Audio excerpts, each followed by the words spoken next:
Guys, what is going on? My name is Joe, aka Cap, I'm Dom, not Mysterio. Not Bash. And I'm Francis.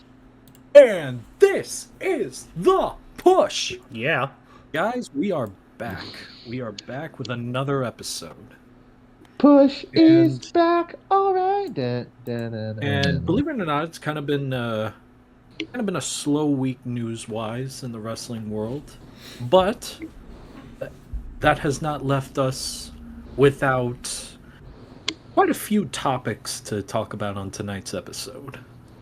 So I think I'll get us started because I got a couple of things I want to talk about. One of them being AEW. That's right, Scott's favorite wrestling promotion, AEW, had a pay-per-view this past weekend, their annual Revolution event. And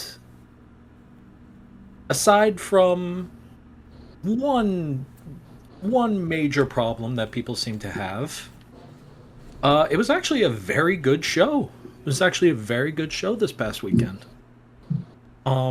I believe there were like 3 matches that got 5-star ratings, and I went back. I watched those matches: the Kenny Omega versus Takeshita. By the way, Kenny Omega, our new AEW International Champion, I believe. They faced off before, like years ago, before AEW, I believe. I think it was Yes. back in either DDT Pro or New Japan. All right. All right. Well, I imagine it was as good as this one was this past weekend. Yeah. The cage match between Kyle Fletcher and Will Ospreay. And of course, the end of Tony Storm and Mariah May's rivalry finally over the AEW Women's Championship for that one. Yeah. Those are Overall, I all thought the it was good matches you said, right? What's up? All of those are the good stuff, the highlights of the show, you said, right? Yes, and Because what little I know about the show is the general consensus is everything was great until the end happened. yes, that's true. I was going to get to that in a little bit, but overall, I think like almost every match on this card was fantastic. And to be honest with you, a lot of them had really great, like really good stories behind them. To be honest, No, listen, not everything they and put out can be total shit. no, Yeah. honestly, here's my thing, man. I feel like, in spite of the, I don't know if you want to call them efforts, but in spite of the, the behavior when it comes to Tony, they actually still put on a really good show, I think. See, that's my thing. I feel like their pay-per-views they put a lot of effort into, and they're usually pretty solid. Yeah. Usually. Well, it's it's the not week-to-week stuff Showing that's flashes of very, their former self. Yeah. It's the week-to-week stuff that's, I feel like, is very weak to me. Because, I I beg mean, to differ, man. and then Honestly, this lead up, it wasn't okay. It's not like Road to WrestleMania level quality, but I'm gonna be honest, man. Like the stuff was pretty good. There was a story between Hangman and MJF. Both of those guys are heels, and I don't know about you guys personally. I don't love double heel stories because I'm not really sure who they want us to root for. yeah. This one was actually really compelling, to be honest with you.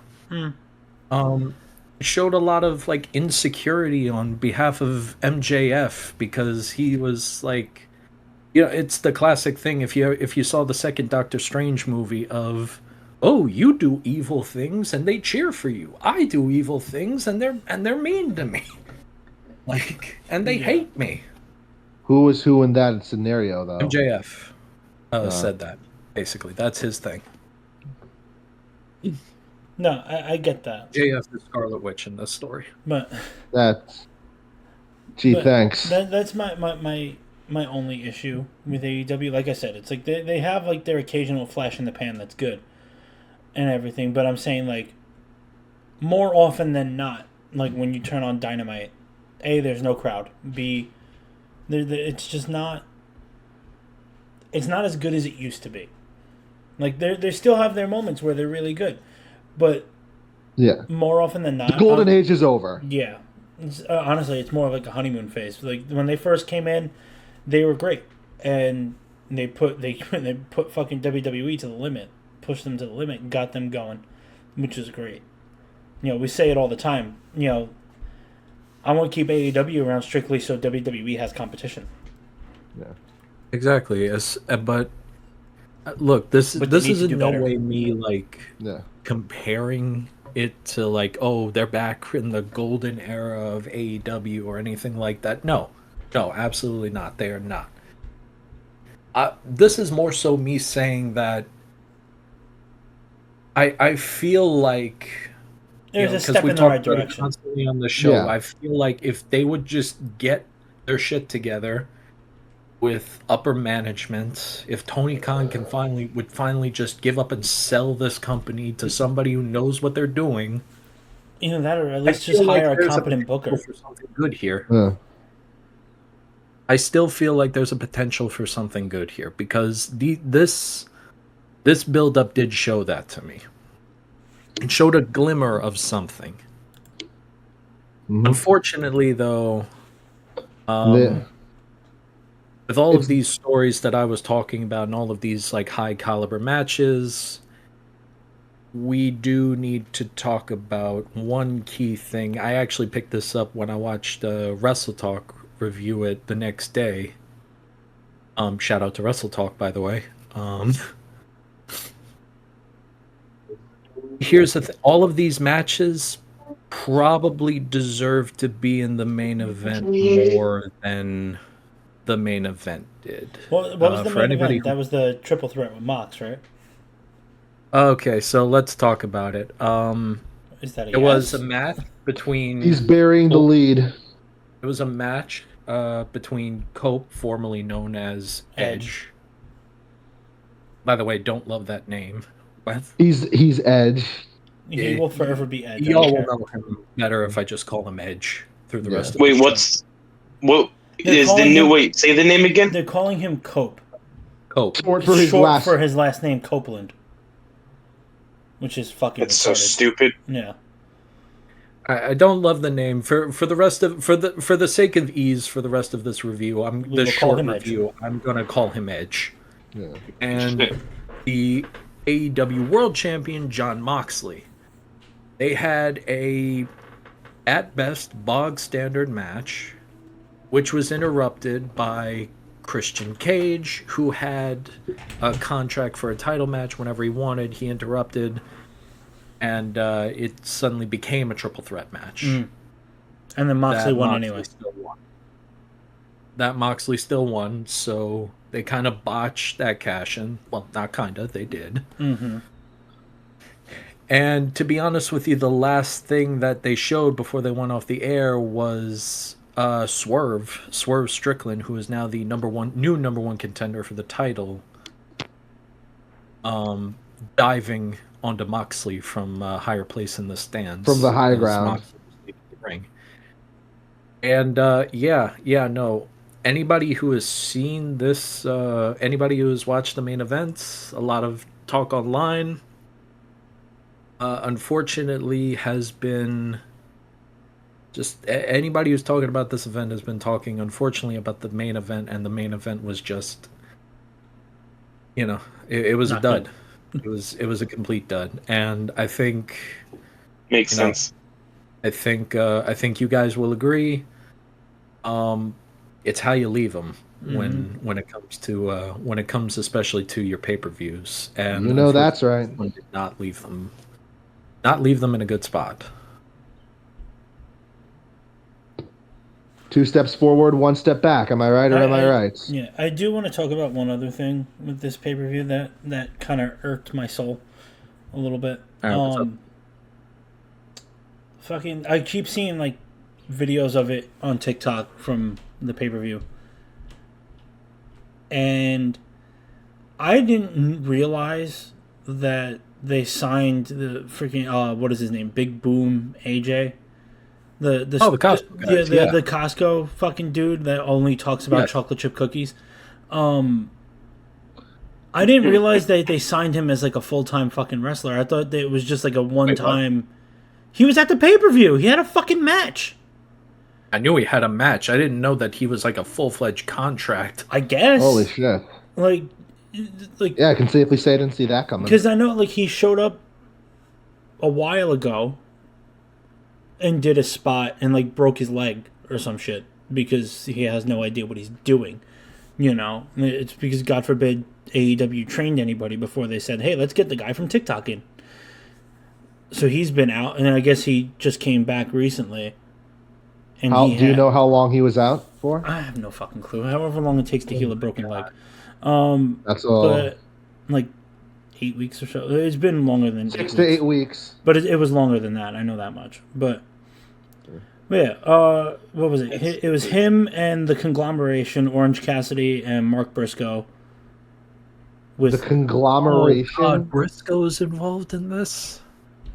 With Big Justice, who is, I think is his son, and the Rizzler, who is some other big TikTok kid. Big Justice and the Rizzler. So they defeated Johnny TV and MXM Collection, which Mansoor and what you call it, Mansoor and Mason Madden was formerly the I models. don't even think I have to go off on AEW. Francis might do that for me, man. Yeah, that was the match. So that was he's the match. tweaking right now. Okay. No, that was the match. Yeah, Scott, I don't. Did not know that. That says it all, Scott. It went on for 12 minutes and 55 seconds, which in my opinion is 12 minutes and 45 seconds too long. I was about to say, like... So here's my main issue. Please. The dude had, I watched videos of everything. The dude has no idea what he's doing in the ring. He has no fucking clue. Clearly he's a fan, and because he's popular on TikTok, they're like, let's get him in the ring. Because AEW can't get any other celebrity to fucking just show up. So the dude has no idea what he's doing. He needed help to do a powerbomb.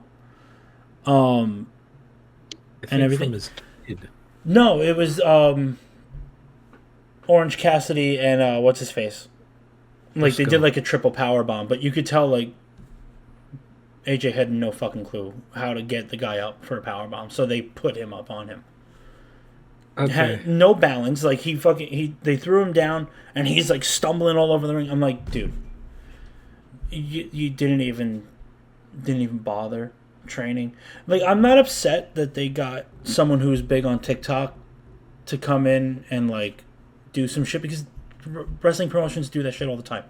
But like, you take that, right? You take AJ, who's cutting promos about someone disrespecting the double chocolate chunk cookie, and then you have someone like Logan Paul.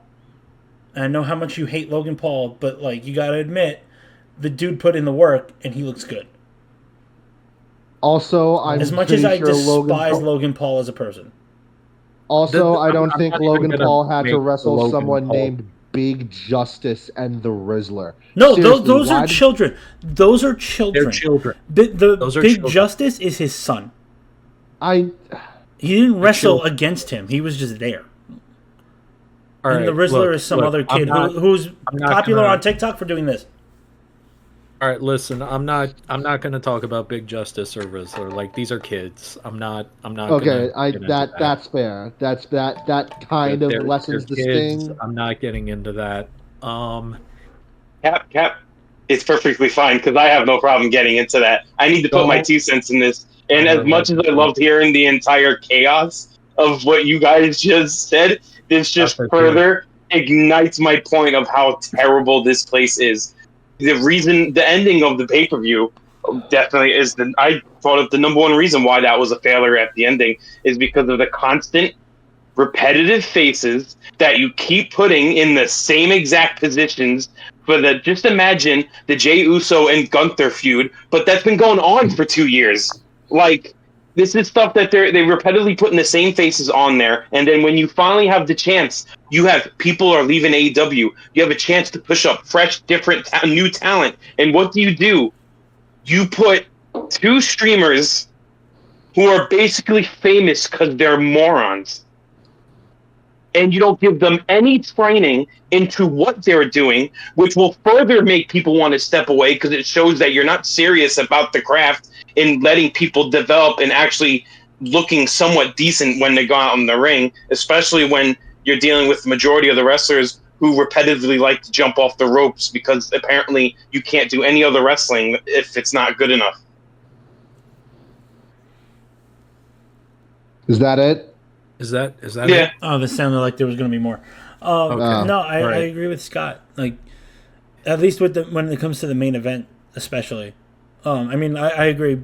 You know, the AJ, Big Boom, whatever the fuck you want to call him, dude needs work. I get it. You want to be a wrestler, that's all well and good. Put in the work. And that's fine. And then you'd be fine. But, like, you I don't know. He's in the ring, and it makes me nervous that he's going to either get himself hurt, which he already did because he broke his fucking leg because he, like, botched, I think a jump off a turnbuckle at one point. But this was, like, 6 months ago. Yikers. But then it's like, so he already hurt himself. I'm, like, nervous that he's going to hurt somebody else in the process. The scariest thing in like, wrestling is an unsafe worker. Exactly. Yeah. So it's like, dude just needs training. And I'm sure he could be fine because he's got the charisma, right? Like, he's got the charisma to cut a decent promo, maybe if he wasn't talking about a fucking cookie. But regardless of the content, the charisma's there. Yeah, he can talk on the mic. That's fine. About that cookies, cookie right? really gets on your nerves, like really badly. It's so stupid. It's stupid. Maybe he can make it about Pizza Hut, you guys. Shut the fuck up. Always... Shut up. Shut up. All right, here's my question. What's more sad about this? Back to the main event. I'm sorry to cut you off, but my point being with the main event, they could have made it at least slightly more, and like not entertaining, I guess, but like a better outcome if they would have just had Christian win it with the cash-in. Well, yeah, because then you're not throwing away the cash-in. Exactly. Like, you're not throwing away the cash-in, and it's a fresh face with the title. But you know, I don't. They have this obsession with Moxley and his Death Rider crew, and I'm gonna be honest with you. I was kind of interested in the beginning of all of this. Now I don't know what the hell they're talking about. I don't even know what they're doing anymore. Yeah, like, I don't get it either. I don't understand this group. I don't understand this sudden. Honestly, I think Moxley now all of a sudden. I think Tony Khan just has a hard on for Moxley. Does it kind of feel like the end of WCW type vibes? No, there's just nothing going on. Scott, trust me. Not if yet. If it was end of WCW, I will let you know. No, and I will tell you why. Because unfortunately, while this pay-per-view may be stained by this main event, everything else before it was really good. Mm-hmm. Yeah. There was maybe one match I didn't care about otherwise, which was like the tag title match. But everything else was great, man. I mean, like, from what I've seen on TikTok and stuff, it was a solid pay-per-view. There was a lot of good wrestling, but it's just the main event, the end of the main event, and the Cookie Monster. Yeah, that's I'm calling him Cookie Monster. Besides those two things, everything else was great. Let me ask you, Dom. Let me ask you this question: what's sadder, the fact that the Costco guys have a full-time contract in professional wrestling, or the fact that in all of this we've managed to drag in Mark Briscoe? Specifically, Mark. I feel like I feel like this is. As like a goof thing, you could technically fit Orange Cassidy in this because he's a funny. Yeah, he's a comedy character. That's where you expect him. But Briscoe, really? That's where you're gonna put him? Oh god! You're gonna put him with these two fucking numbnuts and expect it to end well? Like, come on, man. That poor man. This But- guy I not can suffered predict the enough? future. Briscoe becomes a free agent. But like, my main issue is you have a guy like this whose only experience in the wrestling ring has been what we've seen on TV. At least to my Yep. knowledge, I have never heard of him Um, working the indies. I'm pretty sure they just got him some gear and said, "Get in the ring." I looked him up. He was a wrestler at some point in his life. Like, like on the Is it indies, like- or like an amateur, like- no. collegiate We're wrestler? talking like very independent stuff. Like- Is it like a So he mass was- transit so- situation? So what you're saying is he was a yarder. Yes. So he did I backyard believe wrestling so. a couple years ago, and then thought it was okay to get in the ring now. You know what? That makes even more sense because he looks like a fucking backyard wrestler. I was about to ask And if that- he was like that's mass transit and he not got by like- wrestling little Don't quote people. me on that. I And just I'm like, understand that yeah. he was at one. It's point. also not like a dig at backyard wrestlers. no. It's more a dig at like untrained backyard wrestlers, like people who throw a couple mattresses and ropes in their backyard and say, "This is a wrestling ring. I'm going to do a bump." No, that's not how you go about it. Get someone that actually knows what the fuck they're doing to train you, please, before you kill yourself or someone else. Yeah. You know, if anybody does have any extra information on, Please let us you know. know, the wrestling career of AJ, you know, please let us know in the comments.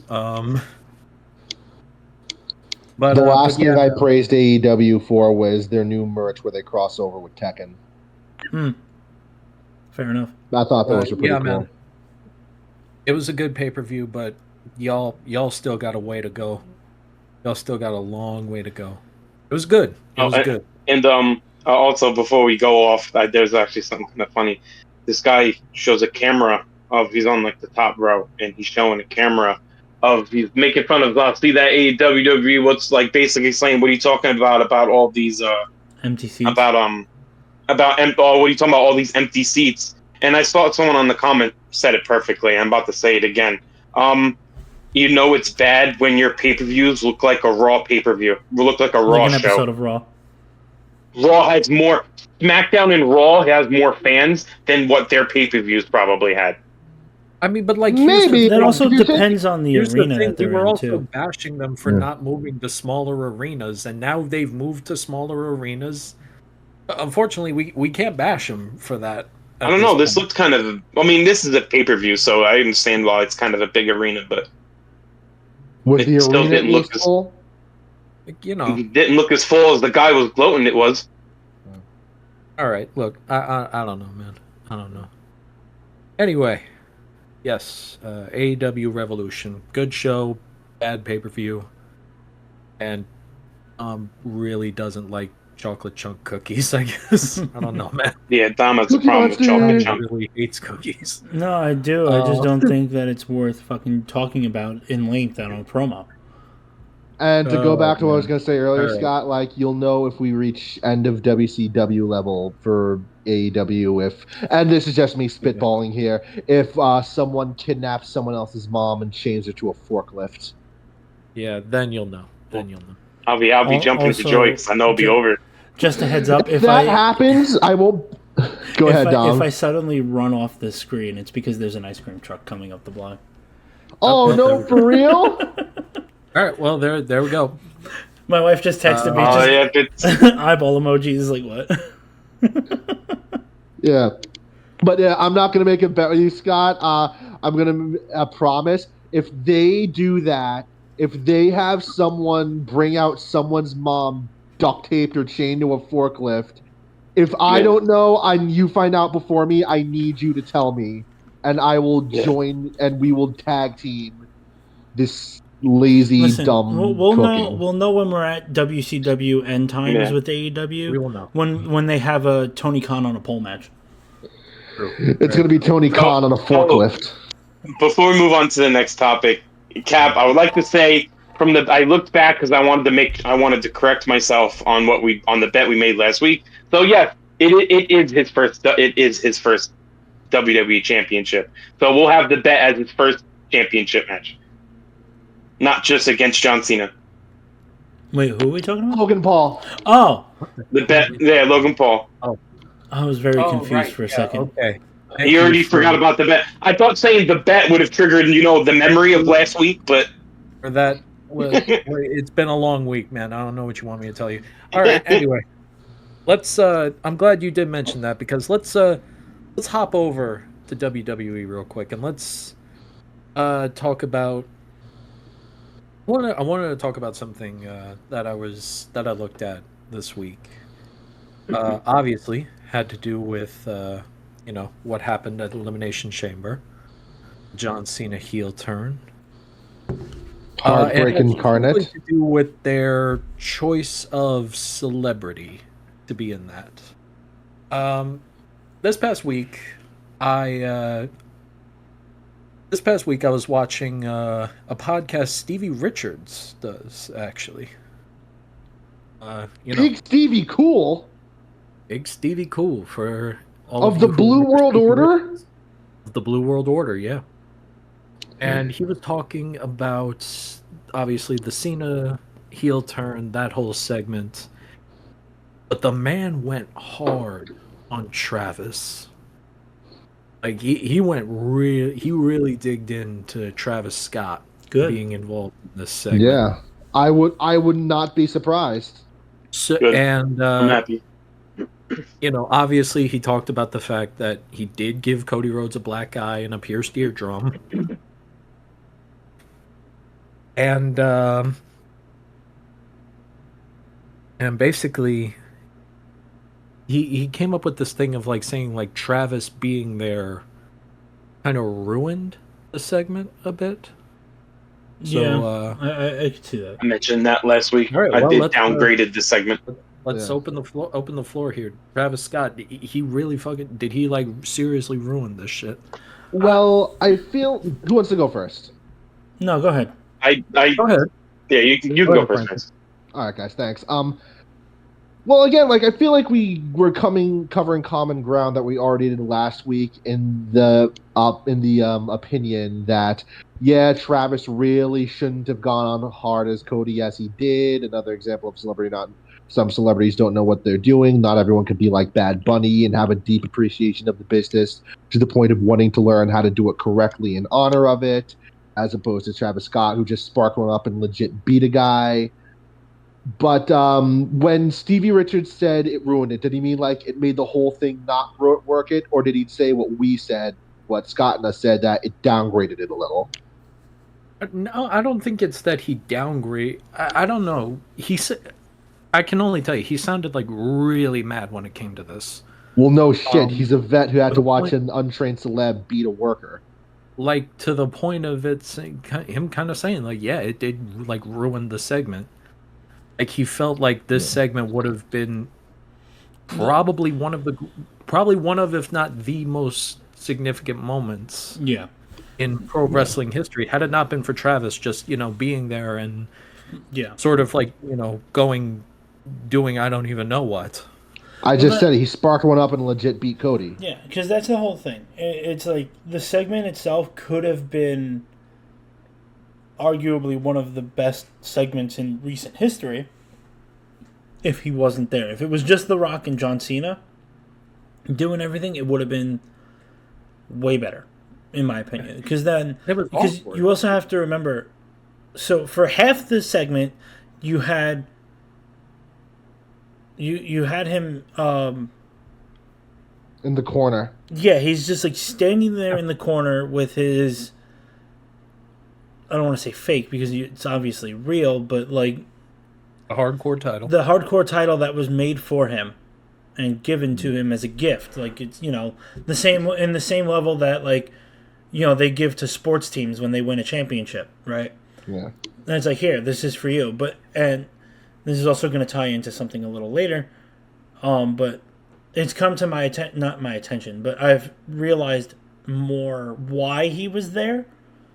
Because he partnered with the WWE to make merch, so he was probably just doing some shit. Because on Raw, they were advertising his new T-shirt that he's selling through the WWE shop from his clothing brand. But anyway, For half the fucking segment, you had him standing in the corner with the belt and a blunt. And for whatever reason, he's doing this with the blunt. I did not understand what the fuck that had to do with anything. But that's besides the point. Weird part about it.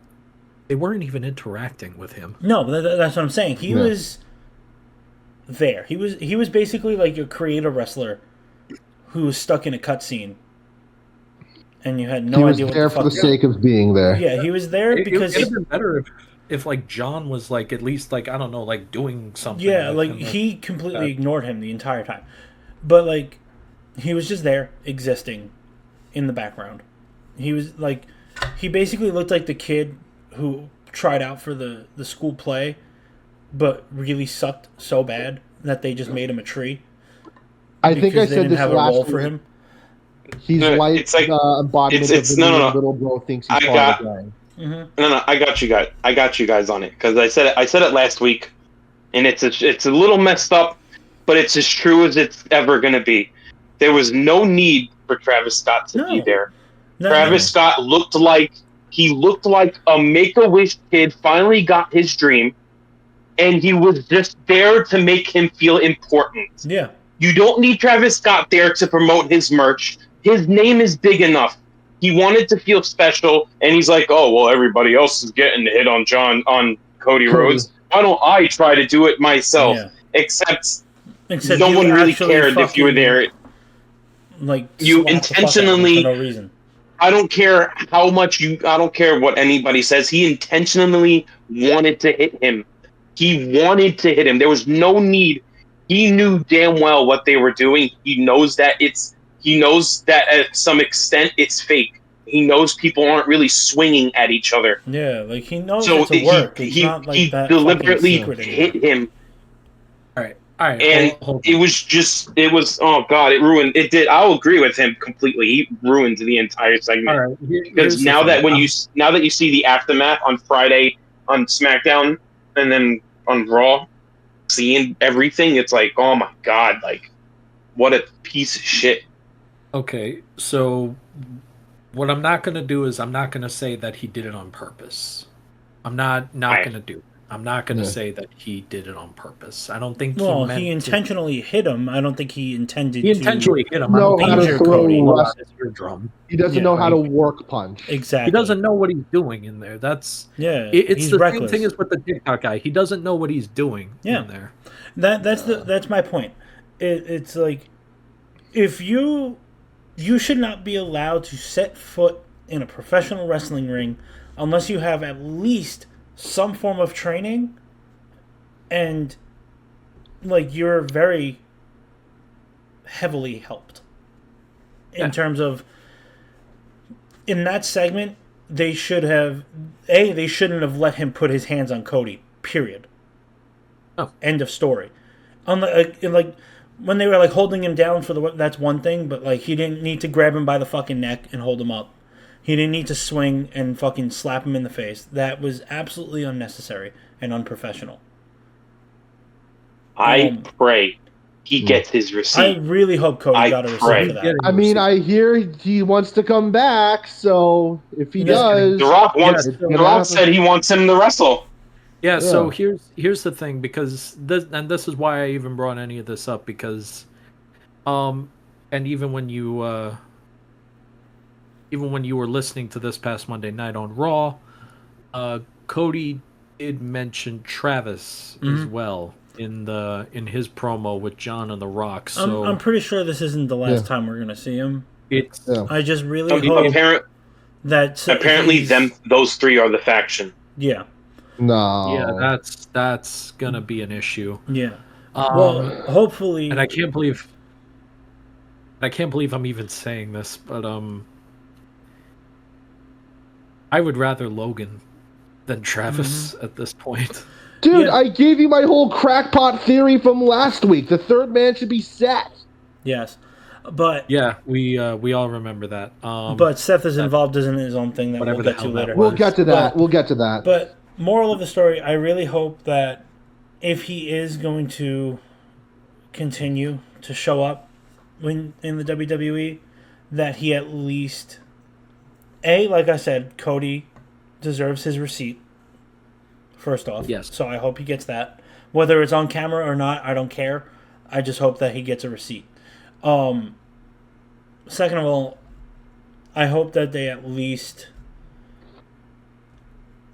rein him in a little more. Have a little more control over him. And if he is going to wrestle, fucking get him and trained. For the love of God, don't let him just go out there and shoot on somebody. Because I swear to God, like, I didn't, like, that's my biggest thing is just because you're a celebrity doesn't mean you earn the right to be in that ring. You have to fucking train. Bad Bunny did it right. Logan Paul did it right.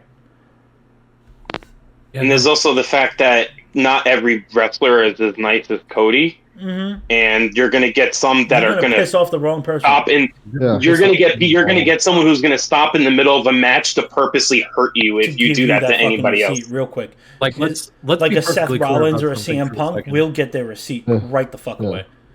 I have a feeling Cody's pissed about it too. Oh, I'm not. He definitely is, but he had the professionalism to not ruin the segment. Yeah, and let it continue. Yeah, I don't know, man. I'm gonna be honest with you. I would kind of prefer if Travis maybe just sat this one out altogether. To be honest, I know thought he would. We're doing a shirt deal. We're doing a whole thing. I was going to let it slide with the elimination chain. I was upset with what he did, but I was gonna let it slide. Like if he shows up at Mania, let him just be at ringside. That's it. That's all the non. Just remember, if you see someone with the WWE Travis Scott shirt, they're not a wrestling fan. 100% not, because no real wrestling fan is going to wear that goddamn shirt. Have him do Cena's new heel theme. It's not even like a great shirt. It's a black shirt with a black and white still photo of the three of them standing in the ring. Yeah, after they attack Cody. To be honest with you, it's very standard. It's a very boring T-shirt, honestly. Oh, you guys will. All right, so because it seems like I got two Scott takes here later, and Cap already got two subjects that pissed me off. It seems like I'm going to be angry for most of it. So let me do a little happy one. Somebody came up. I saw a video on TikTok. Somebody come up with the idea of John Cena's new shirt, and they said it should just say "give up." Like it's just that's it. Just give up. Yeah, like they ripped the never part off. Give up. I think it was with John Cena's face on there, or The Rock's face. Either one. I forgot which one, but it was one of those funny. Two. But yeah, man, that's basically the gist of it. I'd rather Travis not be involved in this. To be perfectly honest with you, if you desperately need a celebrity that bad, get somebody else. Logan. Yeah. Where's Bad Bunny? What's Bad Bunny? Get Bad Bunny involved. I'd rather him. But speaking of Logan Paul, I did want to sidetrack just for 2 seconds. On Monday Night Raw last night, Logan Paul came to the ring, cut a promo, had a fight with AJ Styles. But that's not really what I'm talking about. My main thing I wanted to talk about and I wanted to shout out is Mike Ditello from Warriors of Wrestling was at Monday Night Raw. He was planted in the crowd. Logan Paul ripped his shirt off because he was that the guy? That was the guy. That was the plant. Oh my god! So Mike Ditello from Warriors of Wrestling was planted in the crowd as just a regular fan. Keep in mind this is the second segment of the night. I think, give or take, it was early in the night. Logan Paul comes out. I forgot what shirt Mike was wearing, but it had something to do with Logan Paul. It was just a simple Logan Paul sucks t-shirt. Okay, yeah. So Logan Paul grabbed him, ripped the shirt off, and threw it on the floor, and then went to the ring to cut his promo. But the part that made me laugh was he spent the rest of the night, from that moment, he didn't go backstage after that segment was done. He spent the rest of the night in the crowd shirtless. Wow. To sell the fact that he was a fan who only had that one shirt. Wow. That's awesome. And I was like, that's funny. Good on him. Oh, that's funny, man. That's awesome. Well, big shout out to Warriors, man. Let's talk about other great moment. I saw a video earlier. Kofi Kingston on Monday night threw a through a fan had the thumbs down for Zilla Fatu. I know what you're talking about. And Kofi Kingston grabbed it and threw it on the floor. Well, there's a video of Zilla Fatu watching it on TV and making a phone call. He's like, I'm gonna get this handle straight. So Kofi, you better watch out because it seems like we got your first opponent if Zilla Fatu comes to WWE. Yeah, terrifying first opponent. This is how they build up Zilla Fatu's arrival with Kofi just besmirching him. Actually, you know what? Since we're on the topic, man, since you brought him up, what are they doing with New Day? What do you mean? I don't know. I feel like they're in just like this, like they had autoplay of just beating up the LWO. Like they had quite possibly one of the most surprising and one of the coldest heel turns I've seen in recent history last year. Mm-hmm. It was, I believe, it was on one of our top fives for 2024. Yeah, I think it was on a lot of our top fives. And ever since then, they haven't done anything. It's been nothing. There has been no momentum. Unfortunately, Unfortunately, the longer this goes on, the more I feel like Big E is done. That not even that they might have jumped the gun with the heel turn. Heel turn. Because I feel like they were planning it. They were gonna do the heel turn for Big E to return, but he wasn't medically cleared yet, and like they were like, oh, he'll probably be good by this time, and then he's not. So now they're just like stuck in limbo of beating up the LWO, praying that Big E might come back.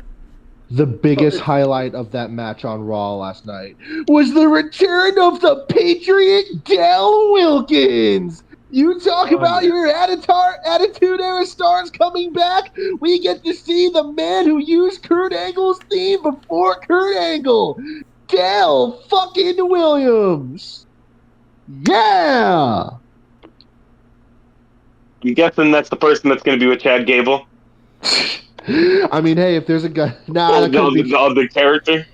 The Patriot, Chad Gable and the Patriot are two completely different people, man. I don't. Oh yeah, no, absolutely, two totally different people. I'm sure. Yeah. The guy who's built like him and does his moves and sounds like him. Yeah. Did you? No, that was Del Wilkins. Hello. Shut up. Cap, did you see the backstage interview where Chad Gable's having an interview and then the Patriot walked by? Yeah, see, come on, man. The Patriot walked by while Chad Gable was giving the interview. He was arrested. In all fairness, he wasn't arrested. He was just kicked out by WWE security. But that does leave an interesting theory. Like it was very obviously Chad Gable because like when he said "Gracias," I was like, "Oh, that's Gable." Y'all didn't know that from like the beginning? No, but like that's the joke. Thank you for ruining the joke, Cap. But like Patriot, I'm having a fucking stroke. It left a lot of rumors around that maybe it's not supposed to be Chad Gable. That it could be that it very, very much could be a luchador who just recently did not sign with AEW. Phoenix. Mm-hmm. Oh, a lot of people were saying that this might be how Rey Fenix makes his way into WWE, as like he's the luchador that Chad Gable went on this fucking mission to find. Do you want to know who my second guess was after Del Wilkins? Who? The Dark Patriot from ECW. Francis, get the fuck out. Who is this guy? You never heard of the Dark Patriot? Isn't that when Hulk Hogan wore a fucking luchador mask? No. That was something completely different. That was Mr. America. The Dark Patriot. Right. The Dark Patriot was a jobber in ECW. And I'm talking like pre-Paul Heyman ECW. Why do we let him back in? Like, why? We could very The fucking dark Scott. If it was the Dark Patriot, would you think that was cool? No, it Scott sounds didn't even know who the fucking Dark Patriot was. Nobody knows who that is. The Dark Patriot was. Because you're a geek. You do. Which brings back the question: why do you know? Why do you know? Why do you know?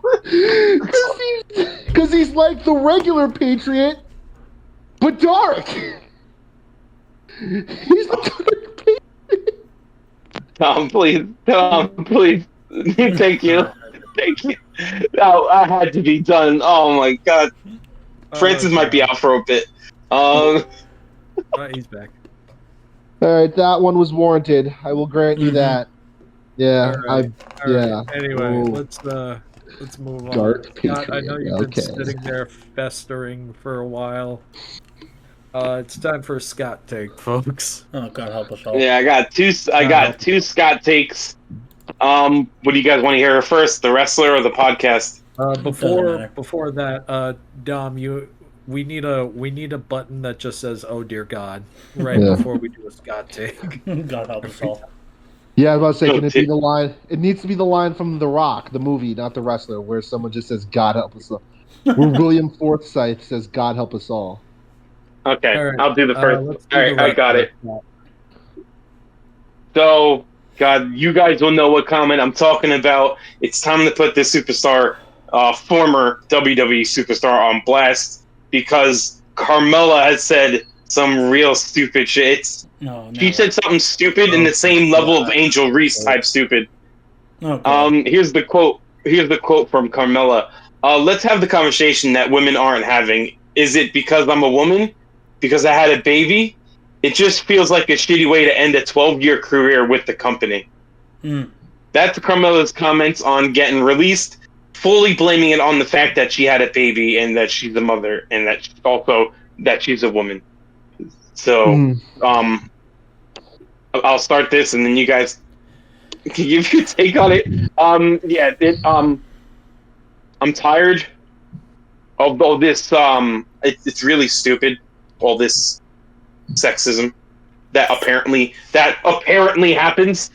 It has nothing to do with the fact that you had a baby. It had nothing to do with the fact that you were a woman or are a woman. It has to do it has to do with two things. One, you were out for an extremely long period of time, and there's no point of holding a contract for someone who had no line of, like, nobody knew when you were coming back. What's the point of having someone when you have no clue about their future? And there's also the second thing. The second thing is you weren't good. Your persona in wrestling was about a borough in New York that 90% of the country doesn't know exists. It also doesn't give the take. He can say that because he lives there. It also makes completely no sense that you weren't even born in Staten Island to have that persona. So I don't there was a lot bigger reasons this BS needs to stop, because Becky Lynch has a baby, Alexa Bliss just came back, has a baby. There's multiple women who have children who are currently wrestling right now. There's just the difference is they're not terrible. Yeah, so I kind of agree with Scott here. I don't think it had to do with the reasons that she's saying it did.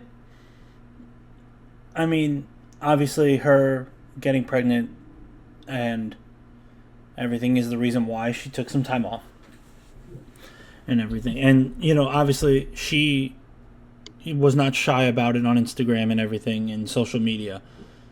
She had a much harder time with her pregnancy than most others do. Like, she had a miscarriage first and then tried again and succeeded, had her baby,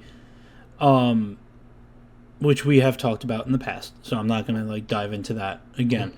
But the main difference between her and the other women who left to have kids in recent history, i.e., Alexa Bliss and Becky Lynch,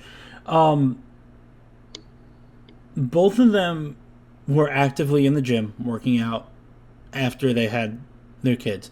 I have yet to see or hear anything about Carmella even attempting to work out in a wrestling capacity. Let alone, like, I'm sure she's in the gym, like, lifting and just working out to maintain her shape and her figure and this and that.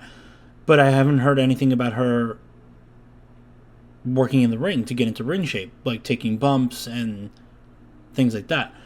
Where Alexa Bliss posted about it, Becky Lynch posted about it. Becky Lynch was working out throughout her entire pregnancy. Like, there's videos and pictures of her, like, doing fucking squats with, like, a 9-month belly. Like, she's just going. So kudos to her, because I did not think that was possible. Oh no, it is very possible to, like, be active in the gym while pregnant. You have to be very careful. Yeah. She probably had to take it slow, but that's all. Yeah. And, you know, she couldn't, you know, you can't do the same lifting that you did before. You know. Anyway. But, like, Becky Lynch came back after having her kid. Alexa Bliss came back after having her kid. So clearly it's not that. I think it was a lack of... Honestly, if I had to blame anybody, I'd blame her husband. Corey. Because he started shit with WWE when he got, quote-unquote, demoted to NXT. Because Pat McAfee came back. So I think WWE kind of... They can't fire him, so they could just not renew her contract. But it's also... like Scott said, it's like... She's a very one-dimensional character in terms of her persona. I don't Honestly, think the moment terrible. they split like, her up from Enzo and Cass. See, that I was just about to say that. She was, like, her in-ring work wasn't terrible. It wasn't the worst I've ever seen. But, like, when they took her away not took her away, but when Enzo and Big Cass left WWE or split up and this and that and everything happened, she went on her own, you kind of lost me there. And, to Scott's credit, yes, she was not born on Staten Island, but she did live on Staten Island when she was training as a wrestler, and, like, that's why she carded herself from there. That, and it worked for Enzo and Big Cass's, their whole trio. Yeah. And it made sense. So why would you change it after you leave that person? You know what I'm saying? Yeah. But no, she is from Boston, which is very ironic for someone who claims to be from New York. No. Oh, I didn't even know where she was born, but God, not even from New York. You were from the enemy state, and you wanted us to call you a New Yorker? Like, no. But Boston, that's about as anti-New York as you get. Yeah, for real. But I don't think, like I said, moral of the story, I don't think her having a baby or her being a woman had to do with why she didn't have her contract renewed. I think it was a lack of story from creative for her because, like, if she did come back, where are you putting her? What is she doing? I don't know. Exactly. You know, put it back with Kofi to be a side character. But that's she the whole was thing. With Kofi? No. Not Kofi. Truth. Sorry. Oh, yeah. Okay. Yeah. But that's the most you have for her, right? You know, Becky. Yeah. If and when Becky Lynch comes back, there's a clear-cut story for her. When Charlotte Flair came back, as to much of our discontent, there's a clear-cut story for her. Alexa Bliss came back. There's a clear-cut story for her. So it's like they have things for them, you know. And to sidetrack myself, I did recently hear from WFAN, it was a radio station, yesterday. Seth Rollins was on as a guest because, you know, they were at Madison Square Garden last night, so he was on New York radio, and he had mentioned that, to his knowledge, Becky Lynch, because they asked him about Becky Lynch's retirement because they figured if anyone would know, it would be her husband, which is a fair assumption. To his knowledge, Becky Lynch has no intention of retiring anytime soon. She is working out in the gym. She is, working out at Seth's school. And this and that, and they, what was the word? She had several meetings with WWE Creative during her time off, after she did like her TV stuff. So it's not a matter of if she's coming back, it's more a matter of when. So my assumption is the Raw after Mania. I was about to say the same thing. Makes sense. Or she could show up post one of the women's matches at Mania. That is also a possibility, but I would say maybe save it for the Raw after Mania, because that's when you do like a lot of big returns and stuff. Yeah. Yeah. This year she's coming back. Definitely. No, 100%. I would say before SummerSlam. All right, so I guess I'll pick up the baton here. I mean, more or less, I agree with what you guys say. I'm gonna be maybe a bit more. I'll throw in a little bit of an olive branch here and just say this was somebody who, felt a bit scorned, I guess, from the way that it happened. Yeah, I get it. I get why she would make those assumptions. I can understand why she was so mad, I guess. To sort of just, be released from a place you've been at 12 years. Mm-hmm. It's not an easy thing. No. I will say that. I don't think it had anything to do with Corey, to be honest with you. I think that was I didn't mean to make it seem like it was like directly his fault, but I'm saying it didn't help. No, I don't think it did, but he's been having a sour attitude really as of late.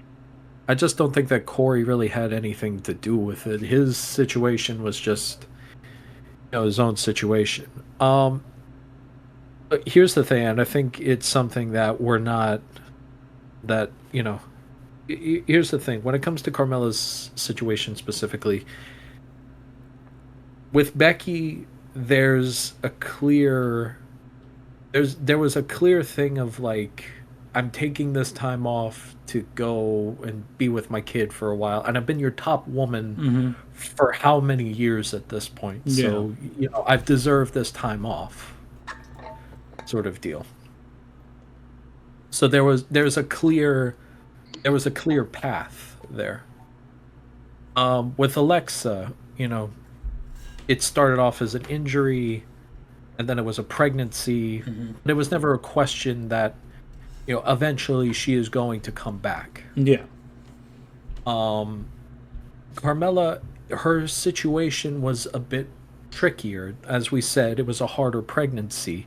She had a miscarriage, I believe, the first time. Yeah, the first one was a miscarriage. There was a lot of health problems when it came to her during her pregnancy.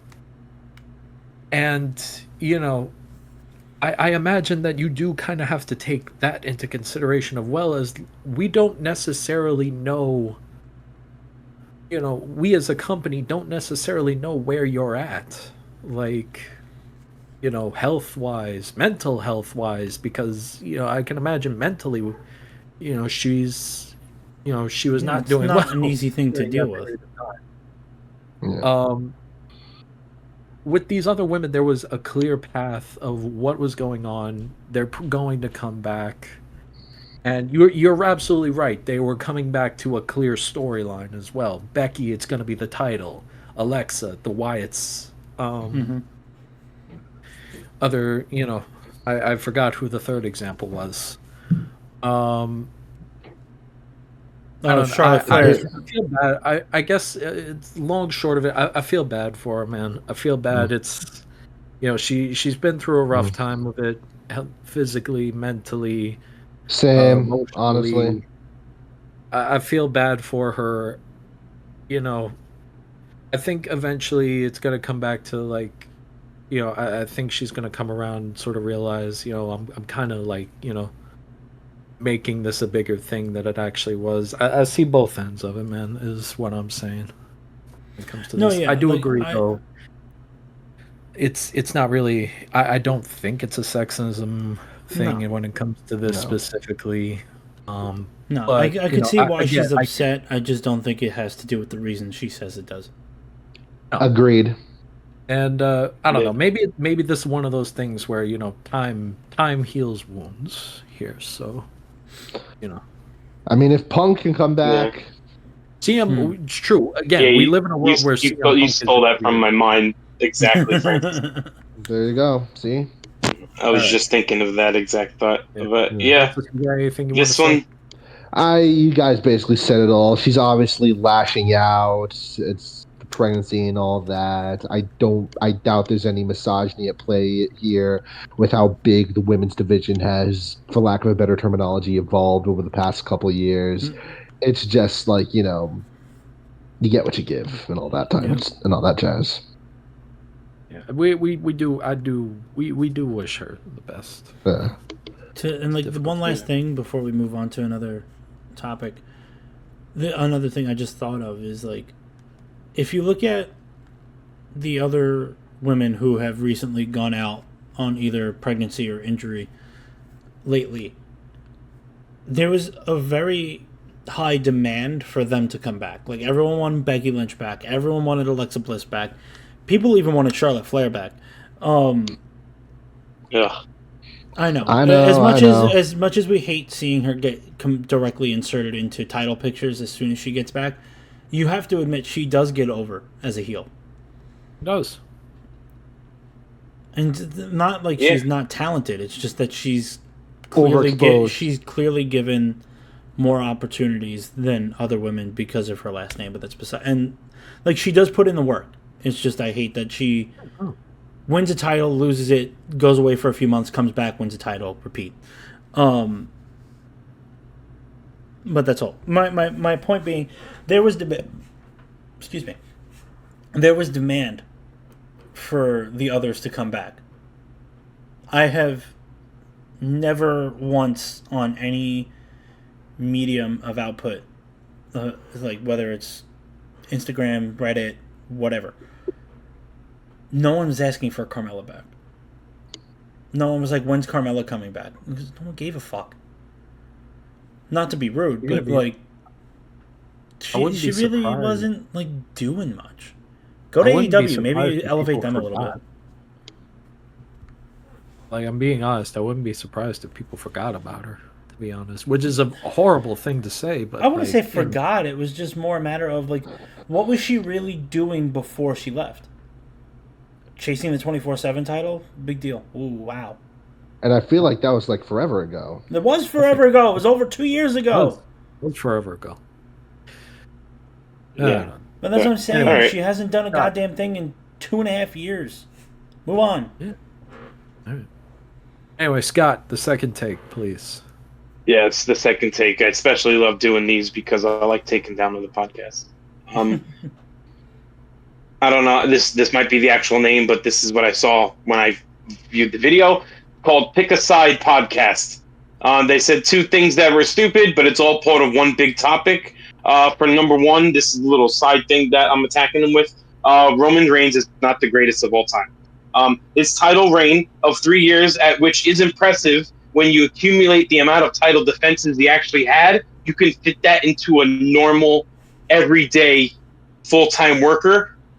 4 months, they'll have that amount of title defenses, the amount Roman had in 3 years. But that's not the mainly.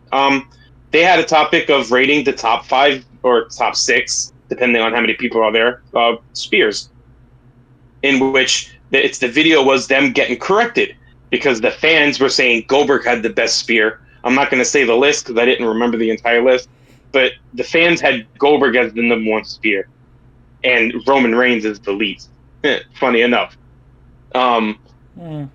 But the reason they didn't have Goldberg as the greatest spear, mainly because, he's injured people, which I think that's a completely terrible reason because at the time, Goldberg was more of to be honest, at the time, even though he was athletic and he knew somewhat, he didn't fully know what he was doing. No, he Obviously, had because 3 we He spots, was seen. just but they there to made it. squash people. But that was the Yeah, whole he was. gimmick. He never had matches that lasted more than 5 minutes.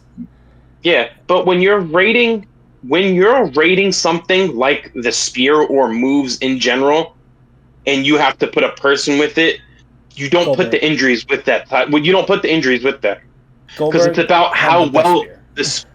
Yeah, who had the best looking spear? Mm-hmm. Who had a spear that when they did it, you got the most hype, and nobody got more hyped than when you saw a Goldberg spear.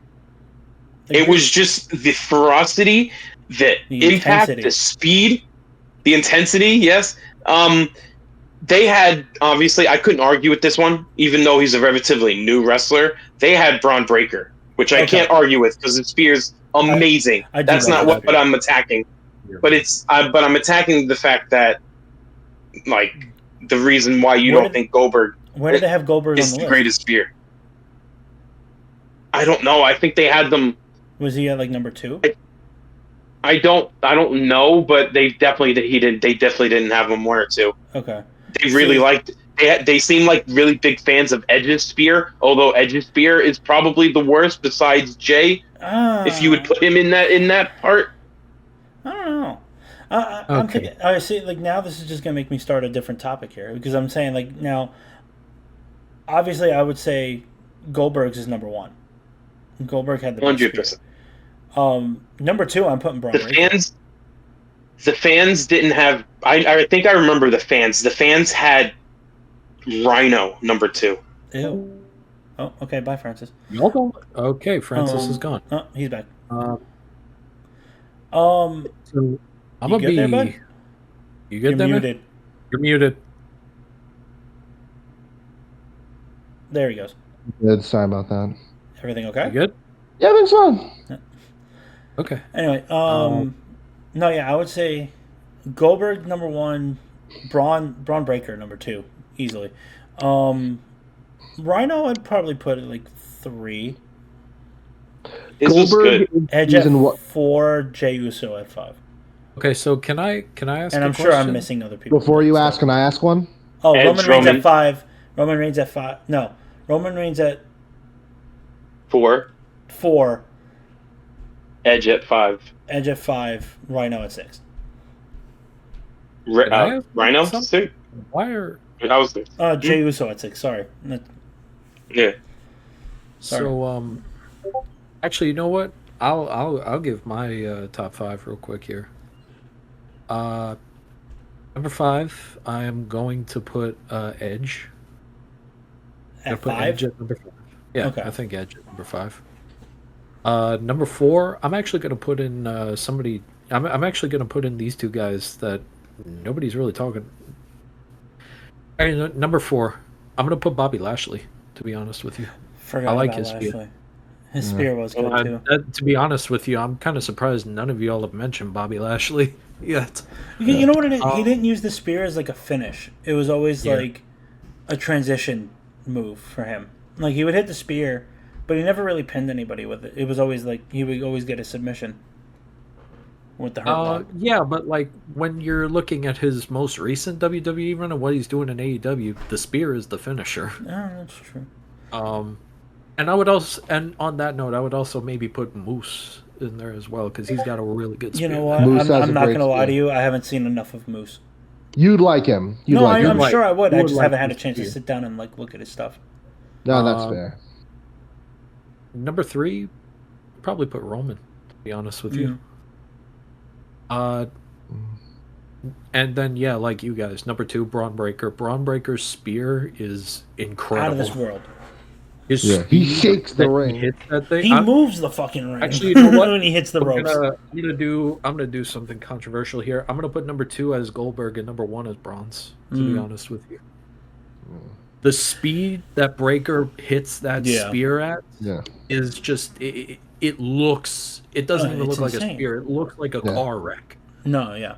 I'm going to say he's got the best spear right now. I say Goldberg takes number 1 in the spear, mainly because he was the one that, like, he's one of the first people you think of when you say spear. Yeah. I think it's because of Goldberg that the spear is now a finishing move. I think I think he was one of the first people to really use it as a finish. Yeah. And it is mainly only because he played football in the NFL. Mm-hmm. Which, To be honest with you, I think everybody else in my list. I think everyone that played football, outside of Edge and maybe Lashley, Edge and Jey Uso didn't play football. Or I think Jey Uso did, but not like Not NFL like Roman. level football. Like no, but like Roman was a football Roman player. made the Braun NFL. was a football Braun player. made the NFL. Goldberg made the NFL. Goldberg was in the NFL. Speaking of which, Bobby- if you have I a don't think Goldberg Bobby NFL played jersey, football. like yeah, but Bobby Lashley. No, I think Bobby Lashley played football in the military. He did. Oh, Jesus Christ! I think he played for Army, right? He did. Army. Yeah. Oh dear. Yeah, God. it tends to always skip our minds that Bobby Lashley, even though he looks Is like a an veteran. extremely nice guy, is a very scary dude. Yeah. Terrifying. And as an athlete, he is horrifying. Yeah.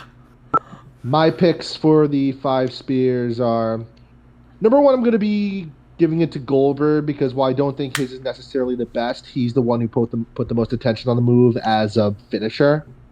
Okay. Next, I'll give it to Braun for, again, the sheer intensity that he brings to it. Again, motherfucker just moves the entire ring. Literally moves the entire ring. Like, He look what he killed did. ISO Speed. I was about to bring up ISO Speed. Yeah. He killed him. Number 3, I'll give to Roman because, like, a thing that not a lot of people bring up, when Roman does it, sometimes he flies. Like, I remember he dives. watching, like, yeah. he dives into it. He's flying when he does his spear. Yeah. It's just probably the most realistic to an actual spear. Exactly. He puts his Because that, like, the actual weapon, when you think of it, Yeah. Yeah. Romans would be the most realistic. And you, 4 what is... people I don't think also notice specifically when it comes to Roman, he puts his whole body into that, and he's a big man. And he's a big dude. Really, really big Yeah, man. 4. All right, 4. Number 4, I'm going to give one that I'm surprised no one brought up yet.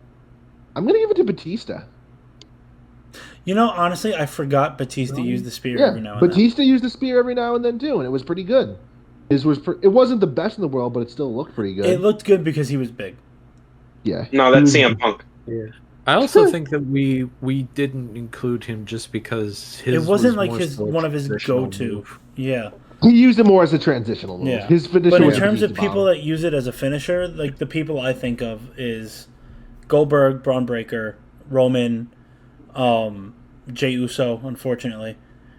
I still think my whole issue with Jey, he doesn't get the speed that like anyone else does. Like he takes the build up pretty slow. But also he's just too skinny to make it believable. Yeah. You know, if he was bigger, I'd be like, okay. You know, if he was like Roman, if he was Roman's size, it would look so much better. And the thing I say, at least when it comes to Edge's spear, is he hits. He had the intensity, like speed he was skinny, but I mean, he wasn't like, fucking skinny, but like he's he was Edge smaller. was aggressive. Yeah. He was aggressive when he used it. So that was the thing is like he didn't have the size of. I'm comparing him to Goldberg because they were wrestling at the same time, right? He didn't have like the size of Goldberg to be like. To make it look as good as his, but he had the intensity and the speed behind it, so it worked. Yeah, and you know what? Just I'll say this too, man. I don't know. Can I give my last one first? Oh yeah, yes. Number 5. Go ahead. Yeah. Now that we're bringing up using the spear in terms of finishers, I'm going to drop by Batista down to number 5 and replace it for number 4 for my original 5, Rhino. I love Rhino's gore. That might just be the ECW fan. Yeah, but that's not a spear. That's a gore. I know. Different. It's too very. Remember, It's not the same. the gore is the only finisher that has never broken a pin. I feel like there are other Nobody ones. has ever kicked out of the gore. Whoever kicked out of a gore, it was a spear. He said that himself on an interview. No, I remember that. Oh man, Fucking stupid. I love Rhino. I love Rhino, man. I love Rhino, man. I love that He's dude great. so much. Yeah. But yeah, no, I'll give Rhino his flowers too, man. The gore was awesome, Yeah. and more importantly, and I think Scott, Especially when Joey specifically Styles was since yelling you about it. two were going at live events, probably when Rhino was in WWE. You gotta admit, it was fun as hell hearing the crowd chant or like. Yeah, that was a great. I love those. Old Remember wrestling was so great. Remember when Rhino gored himself into a shopping cart? It's an iconic gore for some reason. Oh, it's time for a little shocker for you guys. I'm about to pop in my hot take right now before we talk about another match, a future WrestleMania match that we wanted to talk about. Okay. All right, what is it? Oh boy, you guys are gonna. Okay. So I want to take a time to talk about Gunther and Jay about this. What I'm about to say, I'm not gonna put many long into it. What I'm about to say is gonna shock you guys very much. I'm hearing this from fans. I'm seeing it in the crowds, and I'm hearing it from other podcasts. If they don't do something to change this match, this is going to be historically the worst match we've ever seen in WrestleMania. This is going to be a terrible match. The fans aren't invested. Nobody seems to care. We've seen this match 3 or 4 times. There has to be something else. There has to, because I've seen most of the Jays and Gunther's matches. Unlike Sami Zayn and KO, these matches do not get better through time. They have gotten worse. They have gotten a lot worse from the first match they've had each other. The matches afterwards could never compare.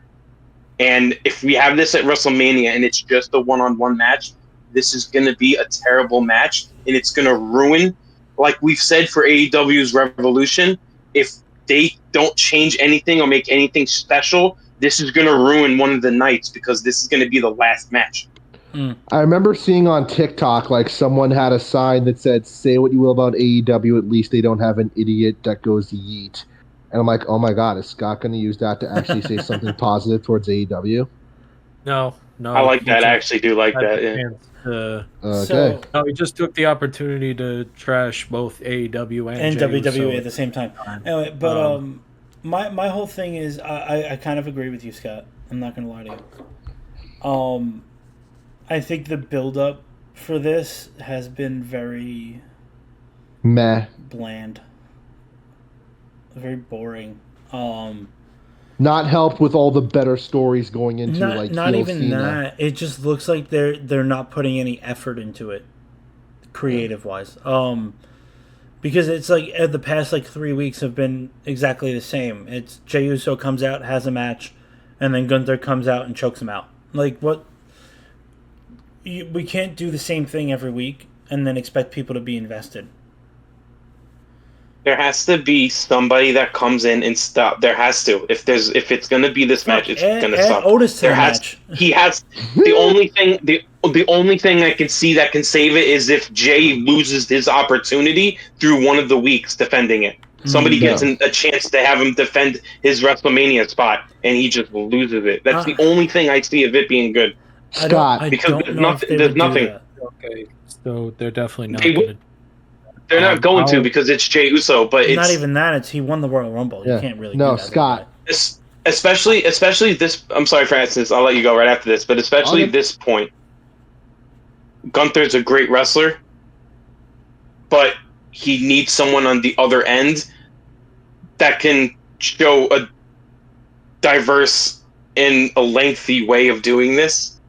And if the lengthy way of doing this is having chop versus super kick, where not having, it's going to be another Jay versus Jimmy. It's just the fact that one's using his hand instead of another 2 feet. A foot, yeah.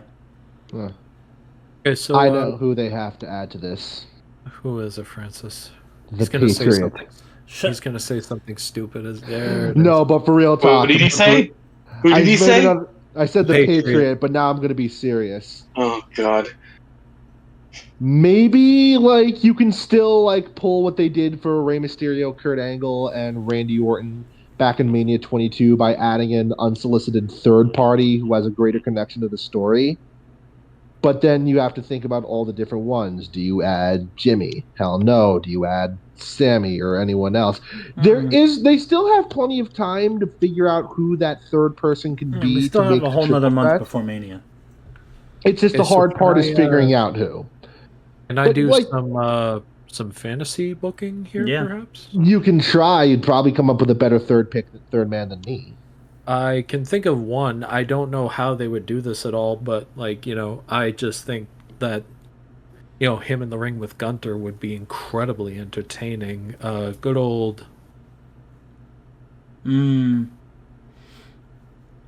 Maybe. I don't know. See, I don't know how they could put Penta in this at all. I think But here's he's what I going to do be in the understand. Intercontinental scene for a while. Yeah. Here's what I do know. All right.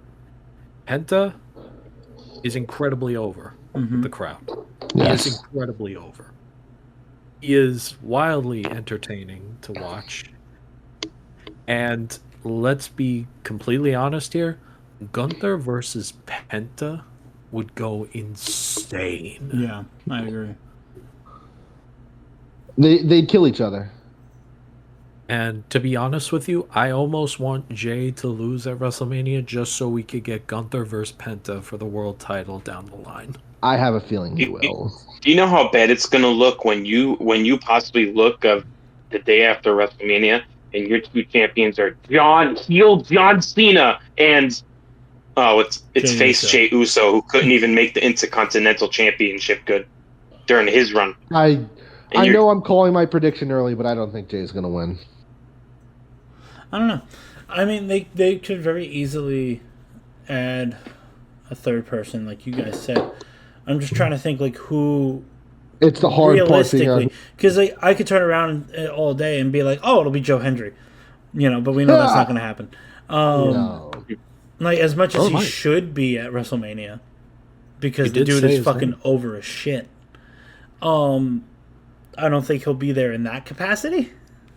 Although it would be nice. But imagine if he was. Can I be real? Can I give you guys my version of a hot take here? Yeah, go for it. I think regardless of who's main eventing night one is main event is just not going to be. It's not going to be it. It's not going to. I think regardless of who it is, regardless, it's going to pale to night two because we all know night two is going to be Cody and John Cena. Yeah, night two is clearly going to be Cody versus Cena, and that's going to make anything. They were built a dad hand at the start. Now. Yeah, like that is the biggest thing in wrestling right now. Let's just call that what it is. So unfortunately, when you have, an end game level main event like that, night one, it's just not gonna be possible to really. It's not gonna be possible. It's not even. I would even say fair to compare it. Yeah. It's going to be tough no matter who's in that spot. Even if they put... This is a spoiler for the last segment that we're going to do. But even if they put Roman Reigns, CM Punk, and Seth Rollins in the main event of night one, it won't be... It's going to pale in comparison to night two. Because everyone is looking forward to John Cena and Cody Rhodes. There's no ifs, ands, or buts about it. Everyone's hyped for that. Yeah, but yeah, it's going to be interesting to see where they go from here because they could very easily turn around and add a third person to the match, which would at least make it somewhat more interesting. Excuse me, but I agree with Scott that if it's just if it's just Jey Uso and Gunther, meh.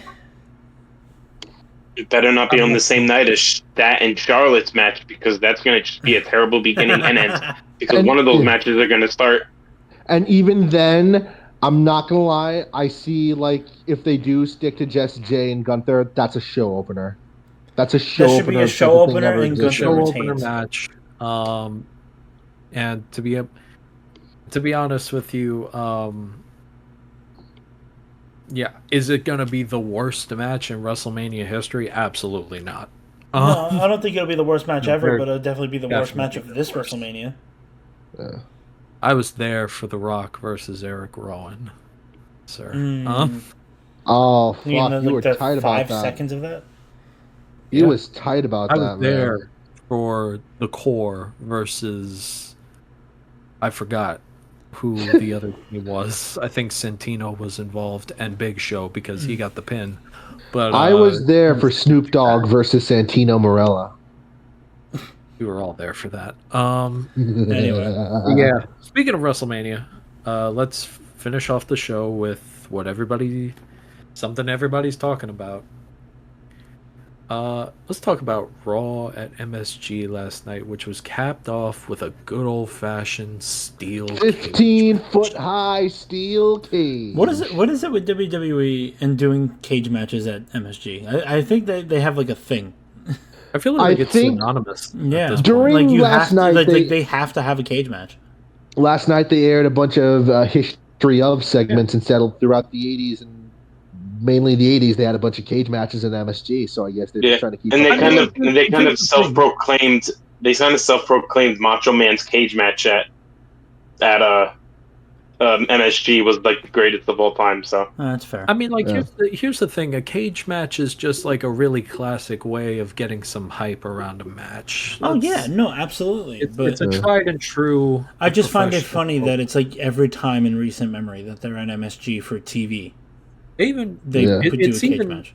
Even on live shows. TV. Like they do these at live shows, like the house shows. Anytime you're in Madison Square Garden, there's probably a cage match. Here's the good thing about it. The steel cage. I don't know. It felt there. I don't know the whole night when I tuned on, and they're saying tonight there's a steel cage match. I brought. Thank you, Triple H, for making those add-ons to matches, because they brought back definitely a feel of like hype for that match, because a stipulation. Yes, thank you for making it a stipulation again, because it definitely brought back the intensity of the cage match. I can safely say none of us expected how it ended. No, none of us expected how it ended. Because Seth won. Seth won. I didn't expect it, but it was obvious. It should afterwards. I was like, oh, it kind of makes it obvious that Roman would appear on a draw with Yeah. Let's be real. Seth did win the match. Did he really? Did he really? Yeah, he got he was yanked out by Roman Reigns, who beat him within an inch of his life. I mean, with how the ending went, I don't think anybody won. No, nobody won. It seems like because when you see your wise man coddling Punk and saying I'm sorry, and you have a bad reaction to that, it's gonna be the battle for the wise man. Backlash, I think maybe. Heyman's gonna eat a spear at WrestleMania. Whether intentional or on accident, I don't know, but I have the feeling Roman's going to spear the fuck out of him. And that's what's going to call Heyman to betray him. And it brings out the segment that Punk said to Roman, he will always be my wise man first. All right, guys. I think he said that on the promo. It's very simple how this has to end. We need to have Heyman on a pole match. Paul Heyman in a shark. No.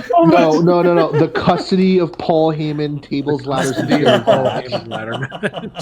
No, it's tables, ladders, and chairs to make it more fucked up.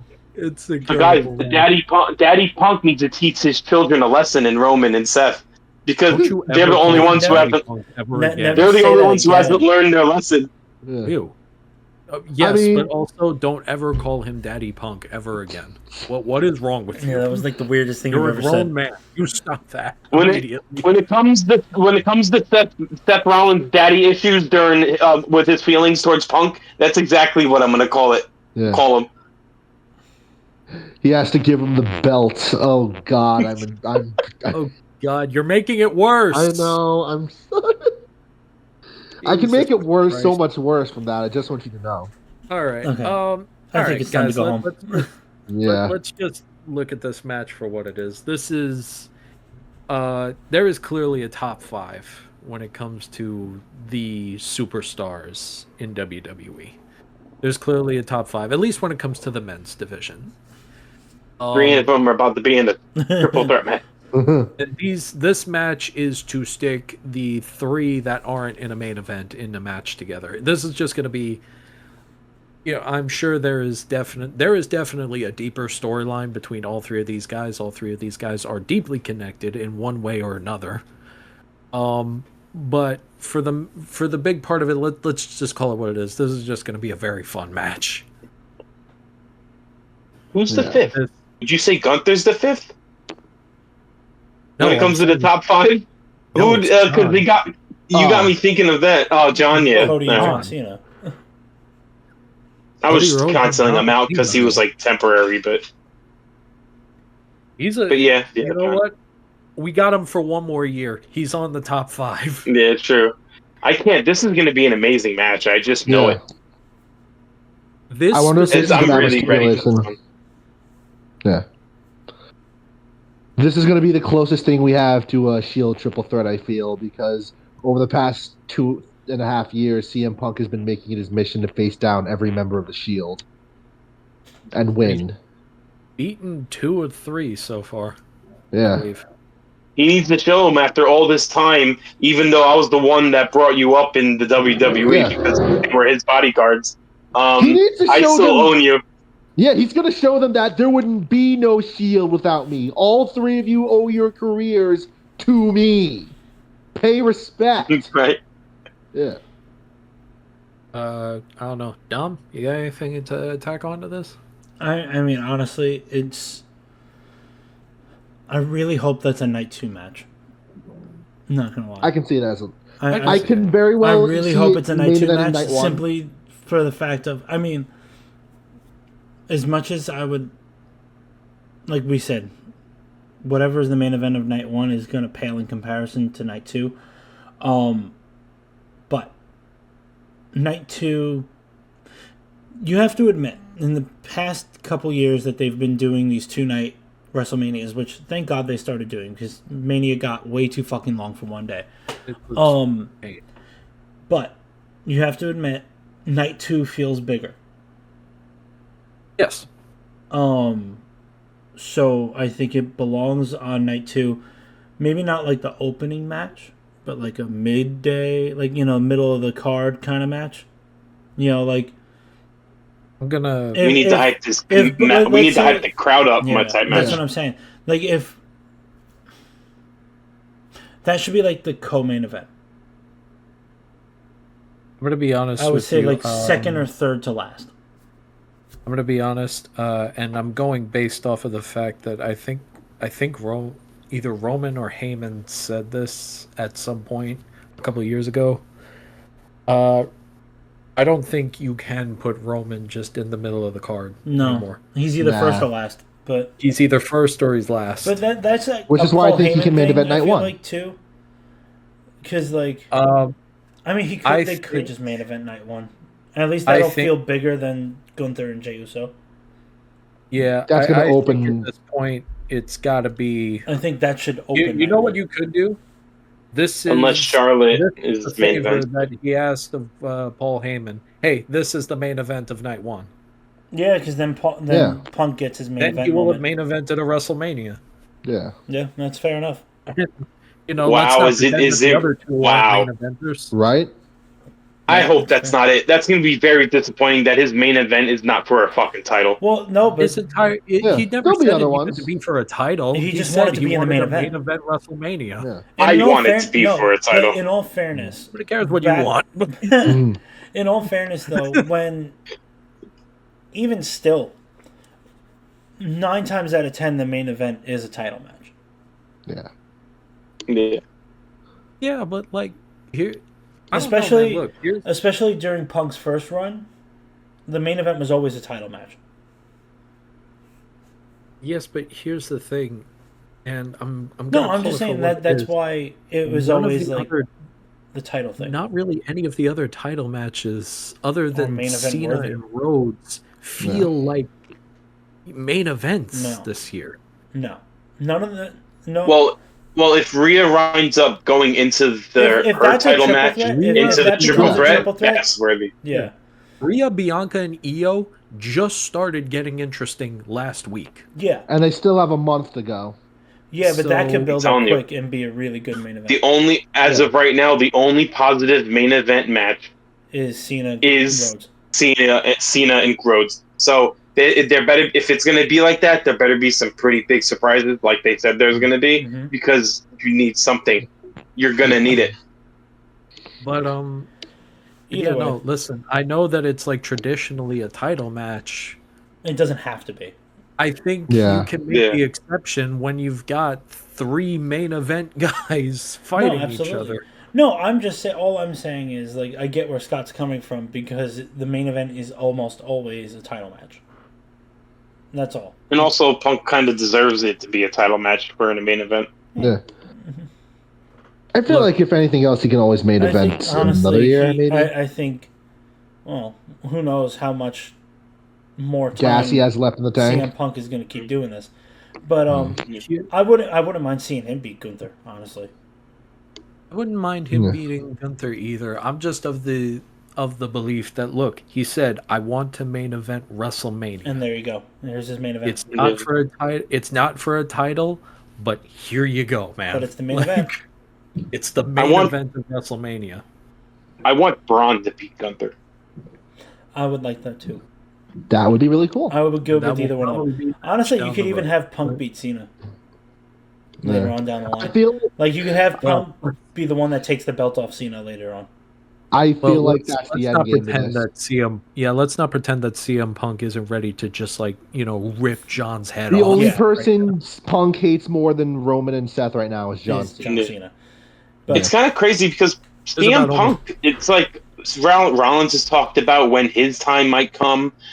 AJ Styles talked about when his time isn't coming because apparently he's going to still wrestle. But there's He like keeps no changing his mind. sign of CM Punk. There's no point. There's no. I never heard anything from CM Punk saying that. Oh, I'm going to retire soon, or I'm thinking about retiring. no, yeah. Trust Like me, he might be. He might like be. Wow. I think he's he playing it might. by ear. He Yeah. might be like Randy Orton, where you didn't expect him to be here this long. You didn't think he was going to want to do this for this long, but yet here he is. Because to be honest, Randy, I've never seen Randy as the person to be here till he was like 50s. For some reason, I don't know, well, but he's we're getting it, and I love he's it. like 44 right now, Yeah. so Yeah, I think he's Yeah. older than Cena, like by a year. Something like that. not only that, No. he's 44 No. and he is in the He's best young- he's shape younger he's than ever Cena. been. Oh, and if I believe it, the year before, or last year, or the year before, Randy Orton did say that he's willing to wrestle another 10+ years. So Well, yeah, because he. You pulled off. Luckily for him, he has but that's also wishful thinking. yeah, he has a style of wrestling. He's not like. He doesn't do anything overly Yeah. flashy, so it's like, because he always said his goal is to have a long career, win a bunch of titles, and retire while still being able to walk on his own. Oh, So far, with WrestleMania, he's gone for all we better three. get that punt. I want to see KO's head get punted off at WrestleMania. Okay, we better get it. We are getting the punt. Don't worry. I want the man. move back. Are they? Is the venue going to be the Raiders? The No, Raiders Stadium? No, they're in Sure. New I Orleans, aren't they? No, No, they're in they're in Vegas. Is it Vegas? I thought it Here's was also New one Orleans. thing. Vegas. Oh, next year. Here's New also Orleans. Yeah. Here's also a quick Scott take for you. You're on Netflix. No reason in blacking off the screen just because somebody sticks up the middle finger. Yeah, Stop but doing that. That That made was no sense to stupid. me. Yeah. You're on Netflix. They didn't. They We were censored 8 them- years old watching people get shot with guns in wrestling. Do not act like it's too violent. Okay? Yeah, I don't get it either. Like they didn't censor Cody saying fuck, but they censored Punk throwing up a middle finger. That made no sense to me. To be Yeah, fair, that's that was the Peacock. dumbest. No, Netflix did it too. But yeah, no. I think Yeah. that about covers it for tonight, boys. Yeah. I think that covers everything. Yeah. All right. Yeah. Well, folks, I want to thank you for watching the stream tonight. If you Yeah. like it, please give us a follow here on Twitch. Give us a follow on TikTok as well, where we have been going live for the past few weeks. So give us a follow on there as well. And be sure to subscribe to our YouTube channel as well, where we usually get the VODs up the very next day. I know that I've been slouching on those for the past couple of weeks, but trust me, this will be coming out. Nice plug. This will be coming out tomorrow.